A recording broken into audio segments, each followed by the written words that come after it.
रुस्तम वेठो दाइम मलिक थाने जी हद में छतोई महर बरादरी में माल जे फुर करण सां तकरार तेज़ थी वियो। ॿिन्ही धुरियुनि हिक ॿिए मथां जदीद हथियारनि सां फायरिंग सबबि महर बरादरी जो हिकु नौजवान एजाज़ पुट अनवर महर क़तल थी वियो आहे ऐं जतोई बरादरी जा गाज़ी शहमोर ऐं रहीम बख्श जतोई सख़्त ज़ख़्मी थी पिया आहिनि।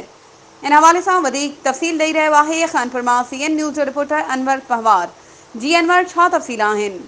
जी बिल्कुल, मां खे ॿुधाईंदो हलां। रुस्तम वेझो दाइम मलिक थाणे जी हद में लखी तालुके जे जतोई ऐं महर बिरादरी में माल फुर करण जे शुरू थियल तकरार हिकु भेरो ॿीहर तेज़ थी वियो आहे। कुझु ॾींहं अॻु बाजी भुरड़ जतोई पारां इल्ज़ाम लॻायो वियो हो त महरनि असांजा 20 खां वधीक ढोर चोरी कया आहिनि। इन बाद महरनि पारां जतोइनि मथां ट्रैक्टर फुर करण जो इल्ज़ाम लगायो हो।